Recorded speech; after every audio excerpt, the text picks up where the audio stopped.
नमस्कार, NDTV network पर आपका स्वागत है। आप देख रहे हैं बैटल ग्राउंड एट एनडीटीवी। आज मेरा इंट्रोडक्शन थोड़ा सा लंबा होगा क्योंकि मैं एक ऐसे शहर में हूं जहां मेरा बचपन गुजरा है और वो है कोलकाता। बैटल ग्राउंड में जिन स्टेट्स पर, क्योंकि ये चुनाव वैसे तो बोरिंग है क्योंकि आउटकम सबको पता है, बावजूद उसके जिन स्टेट्स पर सबसे ज़्यादा नज़र है वो है वेस्ट बंगाल, महाराष्ट्र, कर्नाटक, कह सकते हैं उड़ीसा और बिहार। कोलकाता डिफाइन करेगा इस चुनाव में कि किसके नंबर के क्लेम जो है, प्रेडिक्शन है, हम कहां पहुंचते हैं। हम सिर्फ 97 इयर्स ओल्ड कॉफ़ी शॉप में है, फ्लोरीज में, कोलकाता के पार्क स्ट्रीट में। ये एक हिस्टोरिक जगह है। कोलकाता के लोगों के बारे में या बंगाल के लोगों के बारे में आपको पता है कि वो कितना डिबेट करते हैं, कितने इंटेलेक्चुअल आर्ग्यूमेंट करते हैं। और हमारे पास एक शानदार ग्रुप बैठा हुआ है इस वक्त ब्रेकफास्ट पे साथ में। परिचय की ज़रूरत ही नहीं है। स्वपन दास गुप्ता हमारे सीनियर दोस्त, सीनियर कॉलीग और वेटरन जर्नलिस्ट, एमपी रहे हैं और बहुत ज़्यादा पब्लिक लाइफ में इनकी राय रहती है हर बात पे, वो आज हम सुनेंगे। मुदर पाथेरिया सोशल एक्टिविस्ट हैं, स्टॉक मार्केट वॉचर हैं, क्रिकेट पर लिखते हैं और कोलकाता के सिटीज़न के रूप में काफ़ी काम करते हैं यहाँ पर। अमिताभ तिवारी हमारे डेटा साइंटिस्ट, पॉलिटिकल एनालिस्ट हमारे साथ में हैं। चर्चा शुरू करते हैं। स्वपन दा, सबसे पहला सवाल आपसे। जैसा मैंने कहा कि ये चुनाव तो बड़ा बोरिंग है, बंगाल उसको इंटरेस्टिंग एक्चुअली बना रहा है क्या? पिछले बार भी आप देखेंगे तो 300 पार BJP, if they succeeded in crossing 300, it was because of 18 seats from Bengal. और कोई एक्सपेक्ट नहीं कर रहे थे कि 18 सीट बंगाल से आने वाला है, बंगाल का बीजेपी भी नहीं। तो इस बार जो चैलेंज है कि आप 25 क्रॉस करेंगे कि नहीं। अगर आप 25 क्रॉस करके 30 में पहुंच जाएंगे तो आपको 400 पार का आसपास आप आ सकते हैं। तो that is why I feel Bengal is very challenging. और एक चीज है कि आप 1971 के बाद there has been no national party which has got the majority of seats in Bengal in the Lok Sabha 71 के बाद।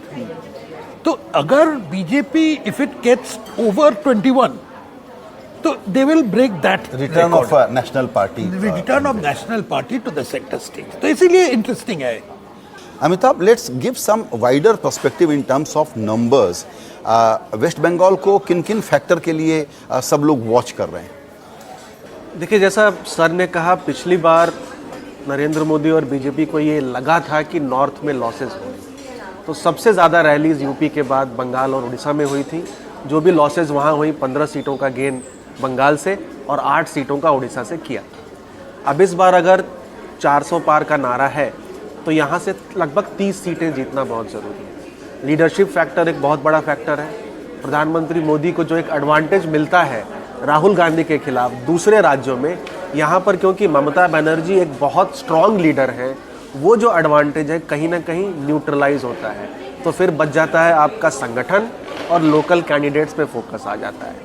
बंगाली अस्मिता, बंगाली प्राइड एक बहुत बड़ा इशू है। जैसे 1971 के बाद कभी भी कोई राष्ट्रीय पार्टी यहाँ पर ज़्यादा सीटें नहीं जीत पाई है। और एक भीतरी वर्सेस बाहरी, ये एक जो नारा है ममता बनर्जी का, वो भी कहीं ना कहीं चलता है, आज भी चलता है वो। अब देखना पड़ेगा कि पिछली बार काफ़ी सारे क्लोज कॉन्टेस्ट थे। लगभग 22 सीटें हैं जहाँ पर 10% से कम मार्जिन था, विच मीन्स लगभग 1 लाख से कम मार्जिन था। 11 में भाजपा जीती थी और 11 में टीएमसी जीती थी।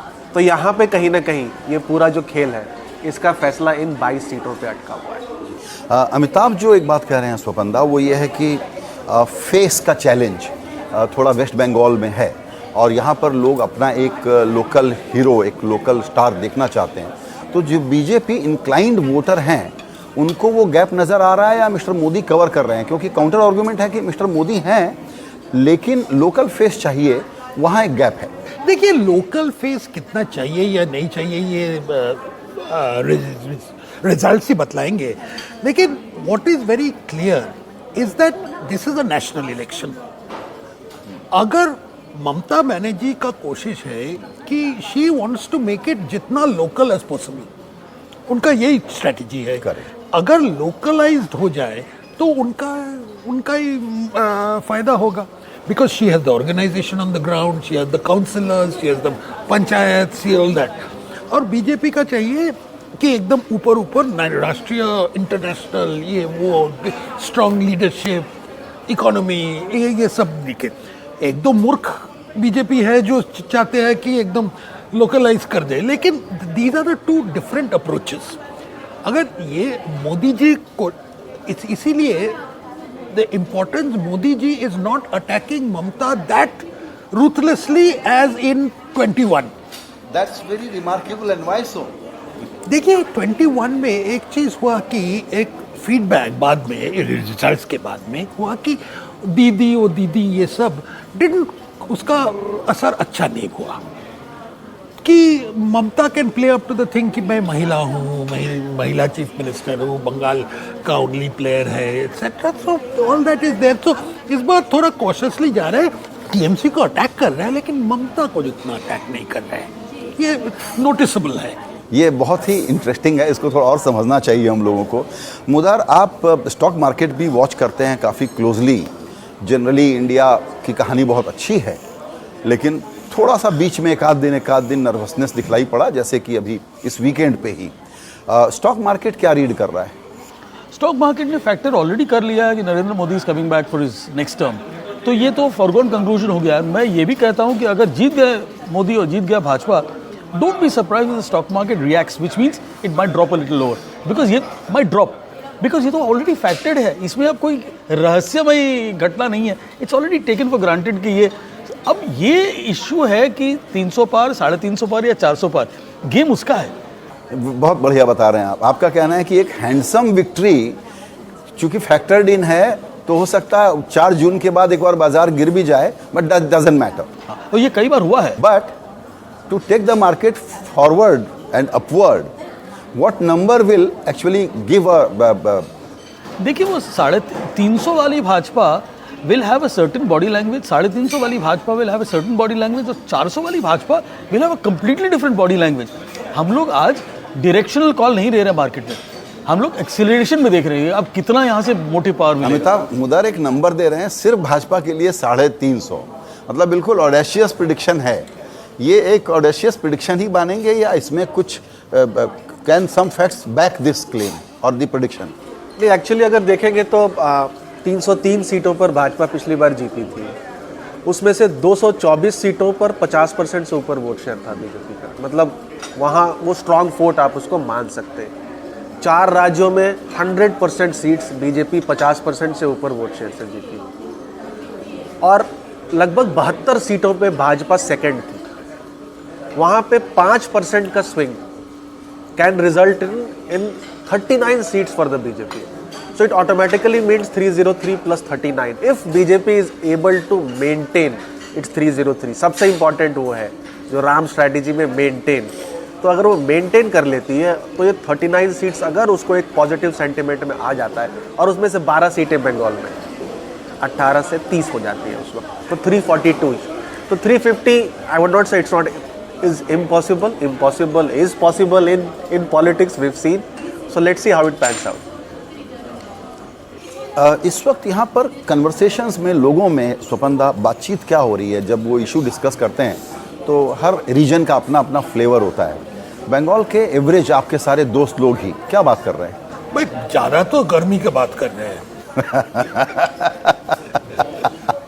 Basic point is it is unusually hot and it's very. Second जो बात ये है कि अभी भी बंगाल में जो कॉन्वर्सेशंस चल रहा है, ये बहुत दिन से एक ही कॉन्वर्सेशन चल रहा है कि बंगाल का डिक्लाइन. इसका how much more is Bengal going to decline? कोई बोलता है कि भाई एकदम it's fallen off the map. और अभी भी तृणमूल का लोग कहते हैं नहीं बंगाल एकदम नंबर 1 है, उनका इमेजिनेशन में नंबर 1 है. लेकिन जो राजनीति चलता है, it all hovers around this entire question of the future of Bengal, even national politics. तो to that extent, कोई बोलता है नेशनल पॉलिटिक्स में अगर if Yogi can bring UP कहाँ से कहाँ उठा दिया, तो बंगाल भी अभी भी फ्यूचर है. अगर डबल इंजन बोलो जो भी हो, होता है। और कोई कोई बोल रहा है नहीं, बंगाल का अलग अस्मिता है, हम लोग जीडीपी से नहीं चलते हैं। किससे चलते हैं ये अभी इज नॉट वेरी क्लियर अभी तक, लेकिन ये तो ये थोड़ा सा इसमें डायकोटोमी है। बीजेपी भी राष्ट्रीय अस्मिता को एक बड़ा प्लैंक बना करके सामने रखती है, लेकिन यहाँ पर बंगाल में अगर बंगाल की अस्मिता की हम बात करते हैं तो ये बहुत सेलेबल आइटम इसलिए नहीं है मुदार, क्योंकि कमर्शियल कैपिटल था कोलकाता हमारे बचपन में, महानगर जो था वो जो डिक्लाइन हुआ है, जैसे पूरे देश में इस वक्त का माहौल है एस्पिरेशन का और बड़े एम्बिशन का। बंगाल एक आइलैंड की तरह से अलग तो नहीं है। पॉलिटिशियन का प्रॉब्लम है या लोग भी ऐसे ही हैं कि उनको बड़ी एस्पिरेशन नहीं है, बड़े आराम से हैं यहाँ पे। दोनों चीज़ सही है, क्योंकि अगर लोगों में एस्पिरेशन होती तो शायद ये गवर्नमेंट नहीं टिक पाती कल बंगाल में। कहीं इनसे भी कंफर्टेबल है कि भैया जो आप ये देखें, CPM lasted 34 years and it only happened because of a certain comfort level. May be आप उसको कंप्लेसेंस कहें, उसको कहें कि भैया let the what is Dunning be a known devil is better than an unknown devil. Last में जब पानी नाक से ऊपर चला गया तो आपकी गवर्नमेंट चेंज हुई।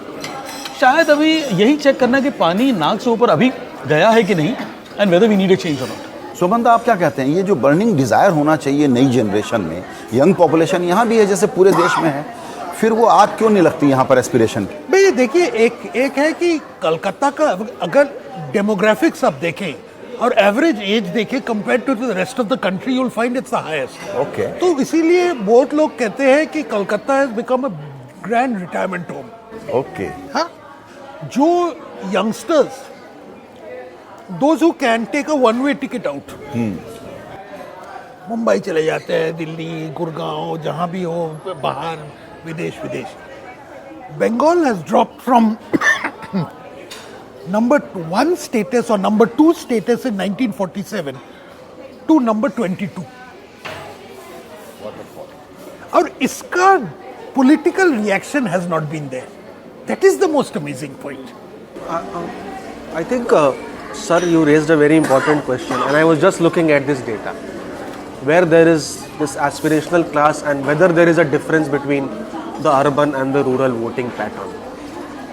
अर्बन बंगाल में 2019 में बीजेपी को लीड थी सिग्निफिकेंट 7-8 परसेंटेज पॉइंट्स, जबकि रूरल बंगाल में टीएमसी को lead. Even if you see age wise voting कि भाई बीजेपी अगर यहाँ पे पैठ बना पा रही है तो क्यों बना पा रही है, अगर हम 18 से 35 उम्र के लोगों में वोटिंग पैटर्न देखते हैं तो BJP had a lead versus TMC in this age group, minor lead 1-2 percentage points only, but it had a lead. So आप जैसा कह रहे थे, या दैट एक्सप्लेन्स। अमिताभ, एक बात और बताइए, इंडिया अलायंस बना, ममता बनर्जी के बारे में माना गया कि वो उसमें रहेंगी, लेकिन उन्होंने छोड़ दिया। इसकी वजह क्या हो सकती है? क्योंकि अगर आप बिल्कुल इसको बाइपोलर बना देंगे तो थ्योरी है कि फ़ायदा होगा। तीसरे बार की इनकम्बेंसी के कारण कहीं ममता बनर्जी को ये तो नहीं लग रहा कि मेरे खिलाफ वाले वोट को बंटवाने में मैं कामयाब हो जाऊंगी अगर मैं इंडिया अलायंस में नहीं हूं तो? एक्चुअली कहीं ना कहीं हो सकता है इसमें लोकल पॉलिटिक्स या जो लोकल यूनिट्स हैं दोनों ही पार्टीज़ के, वेस्ट बंगाल और कांग्रेस के भी जो नेता हैं, अधीर रंजन चौधरी जो एलओपी भी हैं, उनके बयान ऐसे रहे क्योंकि उनको लगता है कि अगर अलायंस हो जाएगा तो उनकी जो पॉलिटिक्स है वो ख़त्म हो जाएगी। ममता बनर्जी को लगता है कि कांग्रेस के पास लार्जली मुस्लिम वोट ही बचा है जो ऑलरेडी मेरे पास आ चुका है। तो अगर हम 2019 के ही रिजल्ट्स को देखें तो 6 सीटों में कांग्रेस पार्टी ने टीएमसी का गेम बिगाड़ा था। 6 सीटों में they secured more votes than margin of victory. लेकिन कांग्रेस का ये कहना था कि ऐसा तो नहीं हो सकता कि किसी रिलेशनशिप में विन विन सिर्फ आप रखो। ठीक है, रिलेशनशिप में आने की वजह से बीजेपी की सीटें कम हो सकती हैं, लेकिन आप मुझे सिर्फ 2 ही सीट दे रहे हो, तो जो गेन्स होने वाला है वो सिर्फ टीएमसी को होगा, कांग्रेस पार्टी को नहीं होगा। लॉजिकल है, और ये एक लॉन्ग टर्म अलायंस नहीं है, शॉर्ट टर्म है। फिर से 2 साल बाद लोग विधानसभा में अलग अलग लड़ेंगे, तो इसमें एक शॉर्ट टर्म ऑब्जेक्टिविटी है। और मेरा ये मानना है कि ये चुनाव, कुछ लोगों का जरूर ये लॉजिक है कि लड़ने से, अलग अलग लड़ने से एंटी टीएमसी वोट स्प्लिट होगा। ये विधानसभा चुनाव नहीं है, ये लोकसभा चुनाव है। सुपंदा, आपका क्या व्यू है इस पे कि ममता ने इंडिया अलायंस क्यों तोड़ा? How does it help her? क्या है कि 10-12 सीट देनी पड़ती, ऐसी सीट कम हो जाती। इस बार it's not helping her, I personally feel it is not helping her. It would have helped her अगर there had been an alliance of some form. अब 3 सीट दे या 4 सीट दे या 5 सीट दे, जो भी हो, क्योंकि थोड़ा बहुत 3%, 2% जो मुस्लिम वोट कांग्रेस का जहाँ स्ट्रेंथ है, मालदा में, मुर्शिदाबाद डिस्ट्रिक्ट में, इवन इन कलकत्ता में, that would have definitely gone to Mamata. वो वोट ट्रांसफर होता ही था, there is guaranteed transfer. Now she probably feels कि 21 का असेंबली में 92% of the Muslim vote came to her, so she feels भाई ये तो आएगा ही, सिक्योर्ड है। अरे इस बार तो मेन एडवर्सरी बीजेपी, जब बीजेपी को सामने रखेंगे Muslims will all come and vote for Mamata. So this is basically the calculation in her mind. Whether it works or not, हमको पता नहीं अभी, लेकिन ये कैलकुलेशन उनका था। एब्सोल्युटली। अच्छा, आपने एक दूसरी इंटरेस्टिंग बात अभी कही, जो कि पिछली बार की तरह से मोदी जी भी यहाँ जो बात कर रहे हैं, जो कन्वर्सेशन है वो बड़ा अलग है, और अब कॉन्स्पिरेसी थ्योरी एक लेजिटिमेट प्रोफेशन हो गया है। हाँ, तो कॉन्स्पिरेसी थ्योरी ये भी है कि एक्चुअली बीजेपी टीएमसी में एक तरह की अंडरस्टैंडिंग है। भाई ये तो सेटिंग, ये जो बंगाल में जो कहते हैं सेटिंग, सेटिंग, तो ये तो चलता है बहुत दिन से। लोग कहते हैं बीजे मूल, तृणमूल। तो अगर आप ये कंस्पिरेसी थ्योरी में विश्वास करते हैं, तब तो डायमंड हार्बर में तो लास्ट मिनट तक बीजेपी कैंडिडेट नहीं दिया, उसके लिए बोले वॉक ओवर। आप कमजोर कैंडिडेट दिया है तो तमलुक में, तो शुभेंदु को, तो दिलीप दा को भी अगेंस्ट में। Kirti Azad might be a good cricketer, but I don't think he has a standing in that take. तो ये सब तो आप बहुत सब कर सकते हैं, लेकिन ऑन द ग्राउंड आप ये बोल सकते हैं, ऑन द ग्राउंड भाई आप जब जाएंगे तब देखेंगे the viciousness of politics manifest itself on the ground. And the blood letting in Bengal 21 के इलेक्शन के बाद जो जैसा हुआ, तो अभी तक तो कोई actual setting, no leader will be able to establish that setting on the ground. Right, आप कह रहे हैं कि लोकल वर्कर लेवल पे, कार्यकर्ता लेवल पे, जिला लेवल पे एक्चुअली वाइब्रेंट पॉलिटिकल ग्रुपिंग्स हैं, कैडर्स हैं, जिनमें बहुत लड़ाई है। ऊपर में नेता कुछ भी सोच रहा हो, लेकिन ग्राउंड पे फाइट रियल है। देखिए, वाइब्रेंट है कि नहीं ये पता नहीं, लेकिन ये वायलेंट तो जरूर है। बंगाल का ये समस्या सबसे ज़्यादा है कि it is become since 1967 politics has become so violent that this has stopped any form of economic progress in the one of the big reasons for that. लोग इंडस्ट्री लेके भाग जाते हैं। और इसकी वजह क्या है, इतना वायलेंस क्यों है बंगाल में?